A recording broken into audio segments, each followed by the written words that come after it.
अब वे आंखें कविता का अगला खंड पढ़ते हैं। प्रकृति के कुशल चितेरे सुमित्रा नंदन पंत द्वारा रचित वे आंखें पाठ, जिसमें कवि ने किसानों की दयनीय अवस्था का वर्णन किया है, क्योंकि जमींदार लोग किसानों पर इतने जुल्म ढाते हैं कि वो निराश हैं, दुखी हैं, उदास हैं। उनका पुत्र भी मारा गया क्योंकि जमींदारों के कारिंदों ने मार दिया, तब भी उन्हें सब्र नहीं हुआ। आगे क्या होता है उसका वर्णन कवि इन पंक्तियों में करता है। बिका दिया घर द्वार महाजन ने न ब्याज की कौड़ी छोड़ी, रह आँखों में चुभती वह कुर्क हुई बर्दों की जोड़ी। कवि कहता है कि जमींदारों ने उसका घर द्वार सब बेच दिया, उसे जरा भी दया नहीं आई। उन जमींदारों ने, महाजनों ने अपने ब्याज की एक पाई भी नहीं छोड़ी। रह आँखों में चुभती वह कुर्क हुई, कुर्क होना नीलाम हो जाना, बर्द माने बैलों की जोड़ी। किसानों की बैलों की जोड़ी भी नीलाम कर दी। किसानों का पशुधन सबसे बड़ा धन है। वह अपने बैलों को बहुत प्रेम करते हैं क्योंकि बैल ही उनकी खेती का आधार होते थे। उस समय का वर्णन है जब बैलों के द्वारा ही खेतों की जुताई होती थी। उजरी उसके सिवा किसे कब पास दुहाने आने देती, आँखों में नाचा करती उजड़ गई जो सुख की खेती। कवि कहता है कि उजरी यहाँ गाय के लिए कहा गया है कि उजरी वैसे सफ़ेद होती है, सफ़ेद गाय है। वह उससे बहुत प्रेम करता था किसान, यहाँ तक कि वह अपना दूध किसान के अलावा किसी को नहीं देती थी।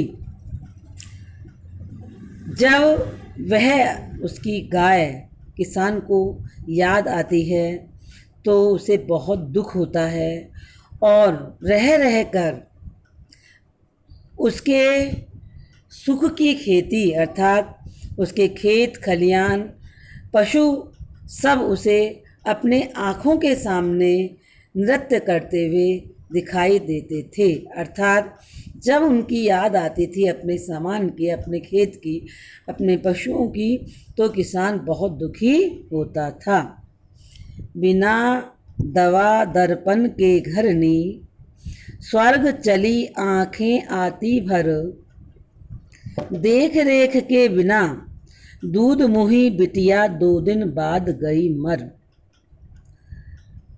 पहले उसके खेत खलियान गए, बेटा गया, घर द्वार बिक गया, उसकी गाय भी, उसके बैल सब नीलाम हो गए। कवि कहता है जमींदार को तब भी दया नहीं आई।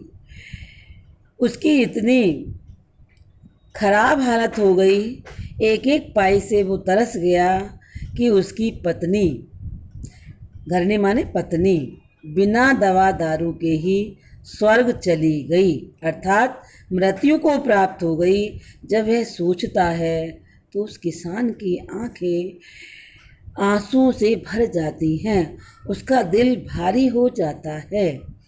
देख रेख के बिना दूध मुही का मतलब दूध पीने वाली, उसकी 2 दिन के बाद ही उसकी वो बिटिया मर गई जो उसकी पत्नी ने जिसको जन्म दिया था, क्योंकि उसके देखभाल के लिए कोई नहीं रहा था।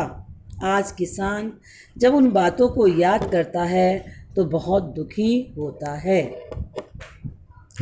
घर में विधवा रही पतोहू, लक्ष्मी थी यद्यपि पति घातिन, पकड़ मंगवाया कोतवाल ने डूब कुएं में मरी एक दिन।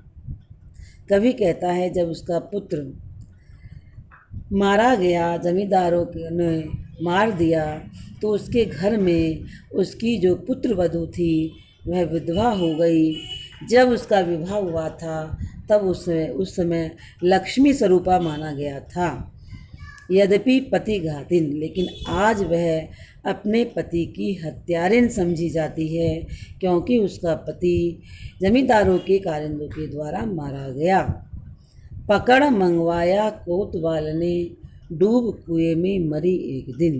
पुलिस के अत्याचारों का वर्णन भी यहाँ कवि ने किया है कि एक दिन कोतवाल ने उसकी पुत्र वधू को बुलवा लिया, उससे दुर्व्यवहार किया और वह शर्म के मारे कुएं में डूबकर मर गई।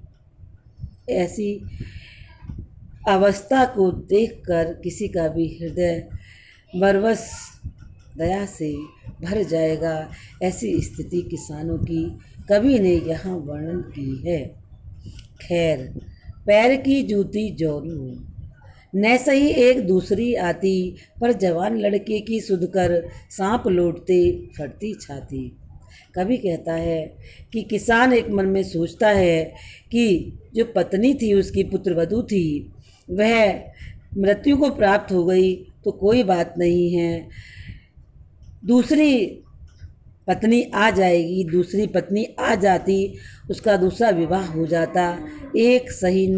एक नहीं है तो कोई बात नहीं है, दूसरी आ जाएगी। लेकिन जवान लड़के की सुध माने याद, जब उसे अपने जवान लड़के की याद आती है तो उसकी छाती पर सांप लौटने लगते हैं, अर्थात वह बहुत विवश हो जाता है और उसकी छाती मानो दुख से फटने लगती है, अर्थात उसे अपने जवान पुत्र की याद करके असहनीय पीड़ा हो उठती है। अंतिम खंड। पिछले सुख की स्मृति आँखों में क्षण भर एक चमक है लाती, तुरंत शून्य में गढ़ वह चितवन, तीखी नोक सदस्य बन जाती। कवि कहता है कि किसान को जब अपने पिछले सुख की याद आती है, पिछला सुख क्या था? खेत थे, खलियान थे, उसकी गाय थी, बैलों की जोड़ी थी, घर द्वार था, पत्नी थी, पुत्री थी, सब कुछ था।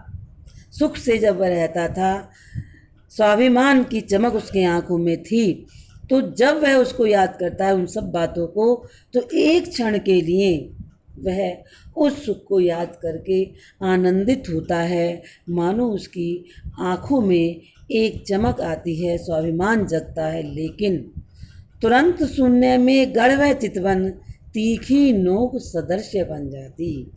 लेकिन फिर वर्तमान स्थिति जैसे ही उसे याद आती है तो उसकी चितवन में दृष्टि एक शून्य की तरफ कट जाती है और वह स्थिति उसे एक तीखी बाण के नोक के सदस्य माने समान चुभती है, दुख प्रदान करती है, अर्थात सुखों को याद करके एक पल के लिए वह आनंदित होता है, लेकिन वर्तमान स्थिति में फिर वह दुखी हो जाता है। इस प्रकार कवि ने पूरे पाठ में किसानों की ऐसी दयनीय अवस्था का वर्णन किया है। जो किसान हम सब के लिए अन्न उत्पन्न करता है, हम सबका पालन पोषण करता है, और कवि ने उस किसान की दयनीय अवस्था का वर्णन किया है। किसी कवि ने किसान को ग्राम देवता माना है। कविता है, हे ग्राम देवता तुम्हें नमस्कार, सोने चांदी से नहीं तुमने हमेशा किया मिट्टी से प्यार। तो किसान तो मिट्टी से प्यार करता है, अपने खून पसीना बहाकर हम सब के लिए अन्न उत्पन्न करता है। हम सब का कर्तव्य है कि हम किसानों के सुखों का ध्यान रखें और उसकी यथाशक्ति सहायता करें। धन्यवाद। इसमें खड़ी बोली का प्रयोग है और मुहावरेदार भाषा है, जैसे सांप लौटते, छाती फटती, सदृश्य उपमा अलंकार हो गया। इस प्रकार सरल सहज प्रभाव पूर्ण शैली का भी प्रयोग है। धन्यवाद।